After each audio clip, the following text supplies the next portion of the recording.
رب العالمین انسان لپدریو زینو کې بندوبست کړی دی. یو دنیا ده.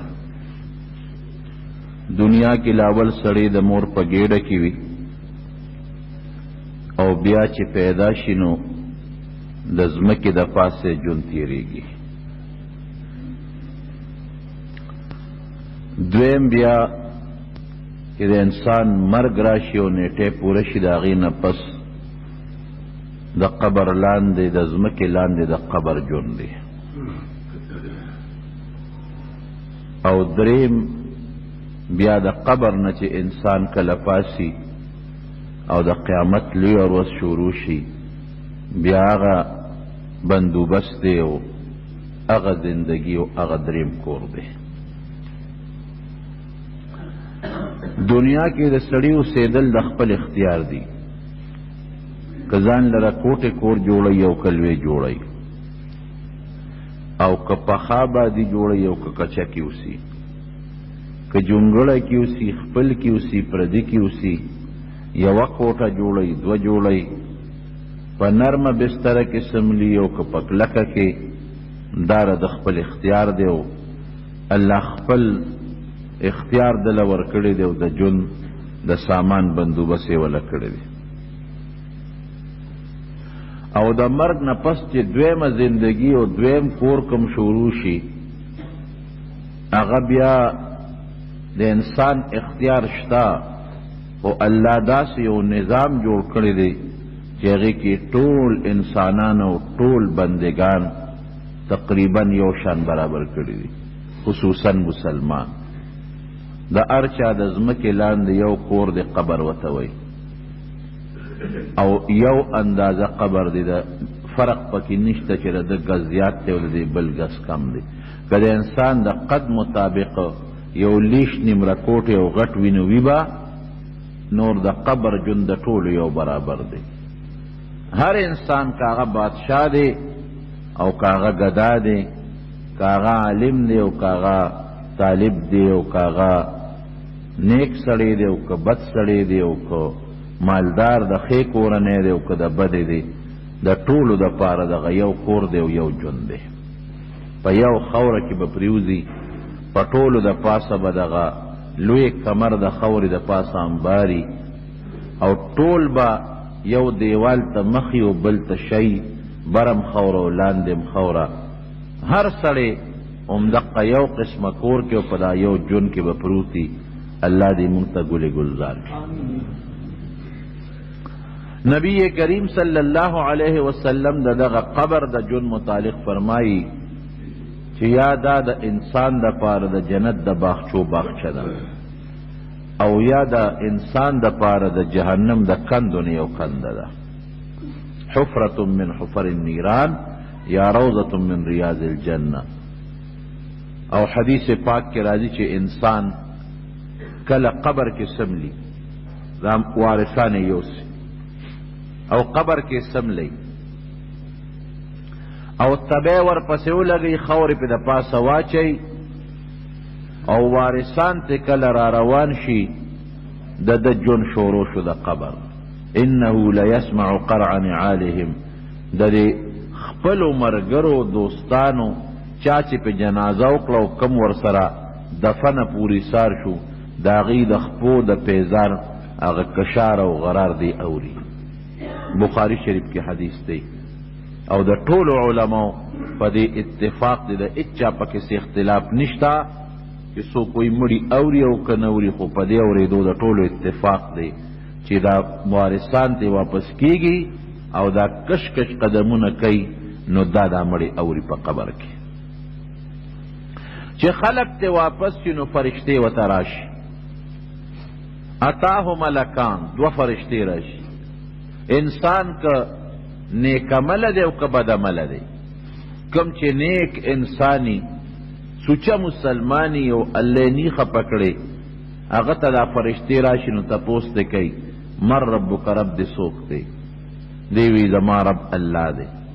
او که څوک داسې وي چې هغه ډېره نیکي تېره کړي او الله ډېر یاد کړي دا اللہ صفتمو کی اغا اللہ زما رب دے چاچیز پیدا کری ما الذي خلق السماوات والارض زمکے پیدا کری دا اسمانون پیدا کری دی ونصب فیها الجبال پدے زمکے غرون کلک لک ادرولی دی اغا زما رب دی دا اللہ نور صفتون بمو کی دا چا کمزور غندے سوچتے نو اب صرف دوئی چی زما رب اللہ دے بیا با تیغی تپوسو کی نبی کریم صلی اللہ علیہ وسلم متعلق چی پیغمبر دے سوکتے یا با دا نبی علیہ السلام مبارک شکل بورتا مخامخ کی دا علماء پاک اختلاف شتا یا دا اغا شبیح ابورتا مخامخ کی دا اغی شکل بورتا مخامخ کی یا دا اغی متعلق بورتا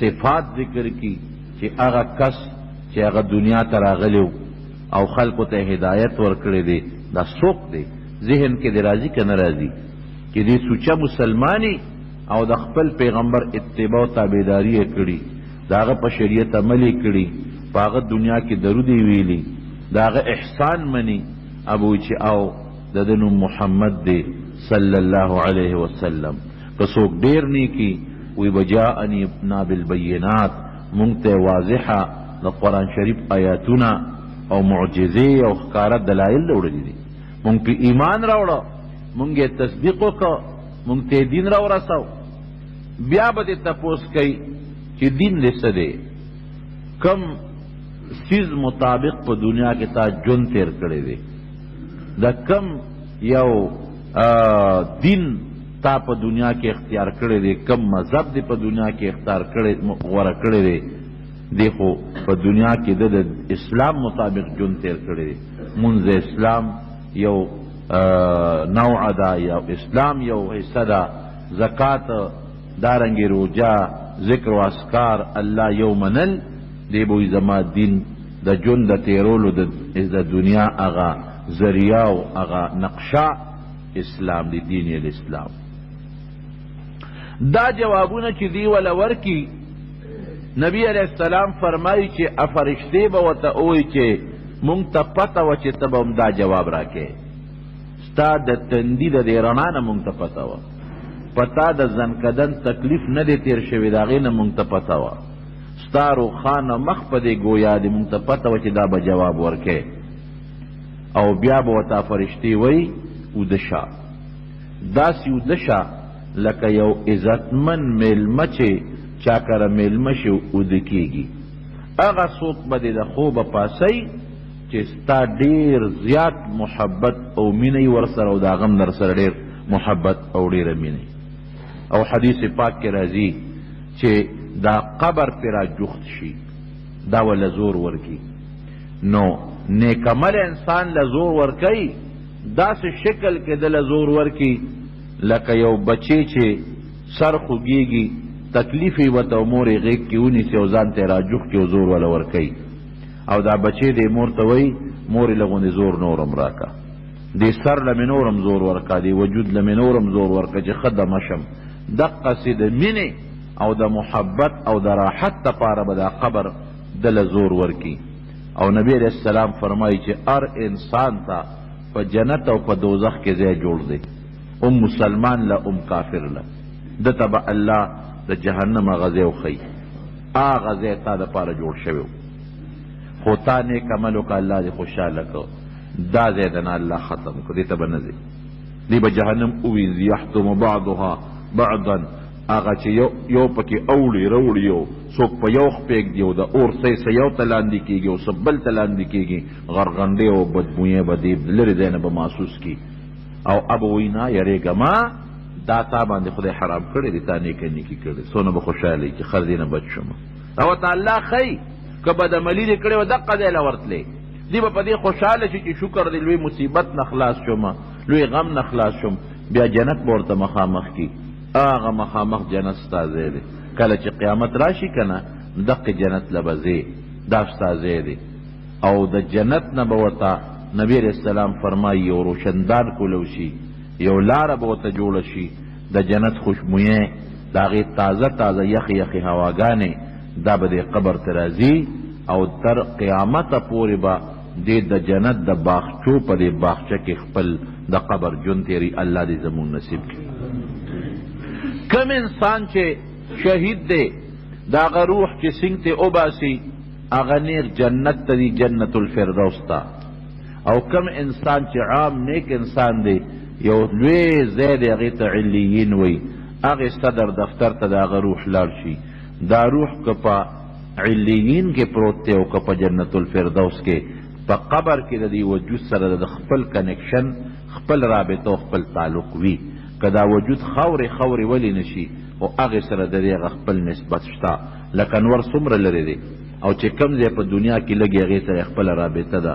نور ګرم دی چې په کم ځای لګي هغه ځای هم ګرمي. نور اوچول کوي چې په کم ځای لګي هغه ځای اوچوي. نو دقه رنګې د روح چې دا وجود ذره ذره په قبر کې پروت دی، نو دا هغه خپل روح کدی په جنت کې پروت دی او کدی په علیین کې دی، د خپلو ذراتو سره د بدن دی ټوکړو سره خپل نسبت وي. کم انسان چې بدعمله دی، دوه قسمه بدعمله انسان دی. یو کافر، الله دې موږ وساتي، منافق او کافر. او دویم په مسلمانو کې بدعمله چې دی مسلمان دی کلمه وی خو د الله د رضا عمل نه کوي، ګناهونه کوي. دله چې کله قبر کې دی څنګه سملی او ذکر وی غورځي. اوس حدیث کې د کافر ذکر راځي، دا بدعمله دلته پاتې شو، د ذکر نشتا. اس پته نه لګي چې دی به په دې سوالو جواب کې د هغه مخکني سره اکه د وروستني سره وي. خو بدعمله سړی چې کم کافر او منافق دی هغه هم دا دوه فرشتې راشي تپوس ته کوي من ربک، رب دې څوک دی؟ نو د خو دنیا کې رب نه دی یاد کړی، په هغه طریقې نه دی پیژندلې کومه طریقه چې ورسره مناسبه وه. د الله یووالی، د الله قدرتونه، د الله ښکلي صفتونه په صحیح عقیدې خپل رب نه دی پیژندلې. دی وی هی لا ادري، نه پوهېږم. د نبی علیہ السلام مطابق تپوس ته وکړئ پیژنې؟ د خو د نبی علیہ السلام اتباع او تابعداري نه ده کړې، هی لا ادري، نه پوهېږم. د اسلام مطابق ته تپوس کوي، د خو د اسلام مطابق ژوند نه تیر کړی، هی لا ادري، نه پوهېږم، پته راته نه لګي. هغې ورته وایي لا دریته ولا تلیته، نه دې د عقل نه کار اخیستی دی او نه دې د بل چا نه، ظالم خپل عقل نه دې کار نو اخیستی، د بل چا تابعداري به دې کړې وه، بل پسې به روان شوی وې. عقل او نقل دوه څیزونه دي، دواړو نه دې کار نه دی اخیستی. نو د سره به څه کېږي؟ اوس د دې سوال و جواب متعلقه حدیث کې صرف د مسلمان او د کافر ذکر راغلی دی، دا بدعمله مسلمان دلته ذکر نشته. اس پتن لګي چې دی مخکني کې دی که دی دویم کې دی. خو وروستو مسلو کې بدعمله مسلمان کافر سره بیا ملګری دی. تېر وستنو کې هغه د قبر عذاب، د قبر عذاب چې کله شروع شي کافر لبامي، بدعمله مسلمان لبامي. کم مسلمان چې کلمه وی دی خپل مونځ نه کوي، دی روژه نه نیسي، دی زکات نه ورکوي، دی حج نه کوي او دی د نارواو نه ځان نه ساتي، د ګناهونو نه. د دقه سړي او د کافر د دواړو د قبر عذاب شته. اوس په کومه طریقه دی او څومره دی یو رب ته پته ده. هغه حدیث کې راځي چې یو فرشته ور باندې دا ځمکه پرې راغونډه شي په دې بدعمله انسان، که دا کافر منافق دی او که بدعمله مسلمان دی. نو دا ځمکه چې پرې راجوخته شي نو دا یو پختی په بله کې ننوځي.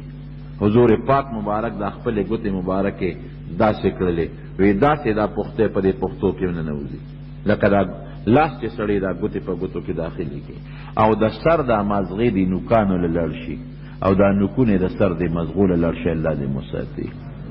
او د هغې نه پس فرشته پې مقرر شي، داسې فرشته یقید له اعما و اصم، په سترګو ړوند او په غوږونو کوڼ، نظر به هم نه لګي او اواز به هم نه اوري چې په دې رحم را نشي، چې دې نظر یې لګي داسې نه رحم یې پرې را نشي، او که اواز اوري نو په اواز هسې نه رحم را نشي، نو اور له یو غزار ورکوي او داسې غزار ورکوي چې دا وجود یې ریزه ریزه شي، بیا الله برابر کی. او ما سوا د انسان نه د پیرینا چې دا کم پوهیږي او کم مکلف دی، دی باندې الله هغه اواز اوریدل بند کړي دي، باقی مشرق نه مغربه پورې د دا چغې اوریدل کېږي او دا روړی دی وباسي.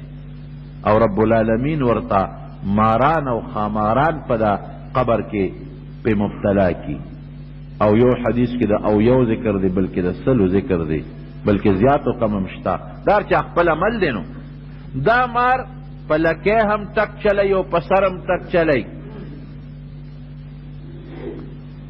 نو تا اندازه لګوه چې یو مار 2 ټکم در شواروس کې ورکوي او یا مارانم وي نو یو سل او سلویختو ټکونه شو ممکن در دې نه زیاتم وي او دا کم ماران دي رونو د دې زهر څومره تیز دي د دواړو جهانو مبارک سردار فرمایي وی که یو ساس کې د قبر د دې مار دنیا ته دا زهر راغلل نو په دنیا کې دا شنه بوټي او دا سیزونه او دریابونه دا چې کم شنه سیزونه دي نو دا به پاتې نه شي دا ټول به اوچ شي دومره خطرناک زهر دی دومره خطرناک دا هغه چا به څه حالي چې شپه ورځ په دا زهرو کې پروت دی الله دې مساتي نه دی لاس خوځولی شي نه دی خپه خوځولی شي نه تختیدی شي دلته خو به د مار نه و تختې کوتک به راوالې غزار به پیو کې نه د آخرت د مار نه تختیدی شي او نه لاس خوځولی شي چې ګنې په لاس یې ځان نه بچ کې ځان نه یې لرې کې دا ماران چې د سړي نه ګونجاوت تاو ده او دا ولا په سر او په لکې ټک ورکوي او زموږ علما لیکي وی د دنیا مار چې سړی وچیچي نو شواروس کې دننه مړ شي اکثر داسې وي او که شواروس کې مړ نشي نو بیا د زهر اثر یې رو کمیږي او د اخرت د مار تیزي چې یو ټک ولا ورکي او یو 1000 کالو پورې باغ زهر په تیزو مخکې رواني ورپسې بل ټک دی ورپسې بل ټک دی زهرو کې پروت او د مارانو لړمانانو چې چل دی یو عذاب شو د ځمکې راغونډېدلې دویم عذاب شو او دریم عذاب ته یې ګوره مخامخ ورته هغه ځای نه جنت وښی وی هغه جنت ستا و ښه هغه جنت تا له مونږ جوړ کړی و ګوره د جنت دې خوشحالو ته هغه حورو ته وګوره میوو ته وګوره هواګانو ته وګوره سپېره بد عمل دې وکړو دا در باندې بند شو نه سپېره نو بیا ورته جهنم مخامخ کي وی وګوره هغه جهنم ته چې دا اور یو بلکې نه نوځي را نه نوځي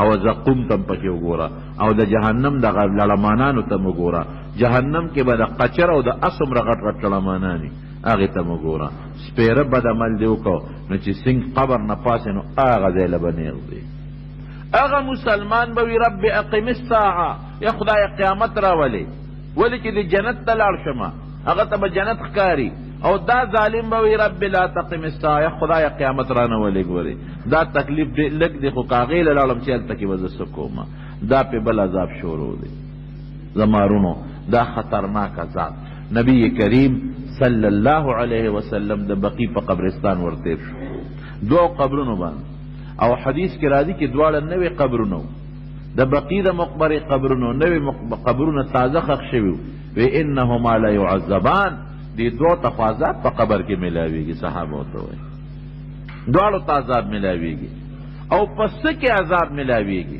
ګوره اوس مسلمان چې کوم معمولی غلطیو کې ګونو کې مونږ ته ډېره لږه ښکاري دواړو ته عذاب ملاویږي او پس کې څه ډېر ګران څیز کې نه ملاویږي آسان غوندې شیز دی که دته ځان ساتنو ځان یې ساتلی شو آسان څیز کې عذاب ملاویږي یو کس چې هغه به د متیازو نه ځان نه ساته د بولو نه به ځان نه ساته نو ځکه هغه ته عذاب ملاویږي اوس مونږ خلک څومره بې احتیاطي کوو او بیا خصوصا دا د نوې تهذیب طبقه دا ځان ته ډېر پاک ویل چې متیازیو کې بس زر به هغه دوغاخې پرتوګ روچت کې او ځان به پټ کې اړو ځان نه وچوي اړو دا خیال نه ساتي چې زه لوټه استعمال کم او یا د کاغذ استعمال کم دارنګې دا څاروو والا دی د څاروو د متیازو نه ځان نه ساتي او متیازو د بولو نه مکمل به ځان ساتي لوی صحابي جلیل القدر صحابي حضرت سعد ابن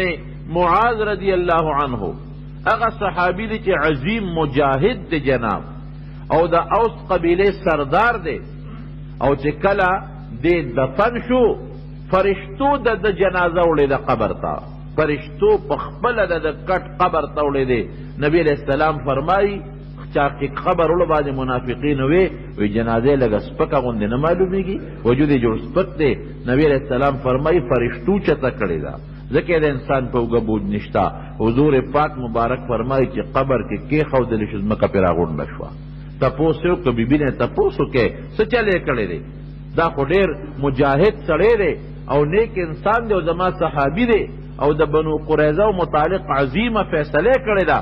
وی دا صاحب ګډ چیلې ساتلې او د هغې د بولو نه به د یو زمانه کې ځان نه ساته. دومره خطرناک شی دی متیازو نه وجود ساتل او جامه ساتل. او ولې چې نه ساتې ځان مونځ به درنه پاتې، یا به مونځ په پلیته کې جامه به دې پلیته وجود به دې پلیته، نو چې مونځ دې په پلیته و که مونځ دې اړونه شو نو په غاړه دې لویه ګناه پاتې شو. او دا بل سړی چې عذاب کې وینم نو د به یمشي بالنمیمة چغل خور د چغل خور. مونږ د چغلي څونه معمولي شیخ ښکاري، یو د یو بد او بل د بل بد. حالانکه حدیث د بخاری او د مسلم حدیث کې نبی علیہ السلام فرمای مضبوط حدیث چې څوک چغلي کوي قبر کې عذاب به ورته ملاویږي. چغلي مونږ ته شی نه ښکاري، د یو خبره بل ته د ضرر په خیال. هلکه که چا پسې بد ووایي مه رسوه، ته کوشش وکړه چې د دواړو منځ کې صلح او اصلاح راولې. نو ته د هغه معمولي د بدو خبره بل ته وړې او د بل هغه بل ته وړې. چغلي خور نمام او دا انسان چې څوک چغلي کوي د قبر عذاب ورته ملاویږي. او بل حدیث کې راځي حضور پاک مبارک فرمایي من کان ذا وجهین کان له یوم القیامة لسان من نار. څوک چې چغلي خور د یو ته په یو جبه او بل ته په بل جبه راځي د قیامت په ورځ به په دا خوله کې د اور جبه تاویږي راتاویږي. دا د سرمن جبه به نه د غوښې اور به په خوله کې د اور جبه دا چې خوله کې به اوري اور. الله دې مونږ وساتي. او دغه د قبر عذاب شو. چغلي خور په چغلی چې مرګ وشي ډېر دا نه وي چې ډس خو هغه پلان کې وکړو. دا هغه قاتل چې د قتل څومره ګناه کېږي دومره د چغلي خور کېږي. چغلي خور خو لا ډېره لویه خبره ده چې بل مسلمان په قتل کې د دوو ټکو شریک شو، په دوو ټکو باندې د قیامت پر ورځ نبی علیہ السلام فرمایي په تندي به ورته غټ لیکلي آیس من رحمت الله، دا سړی د الله د رحمت نه مایوسه دی.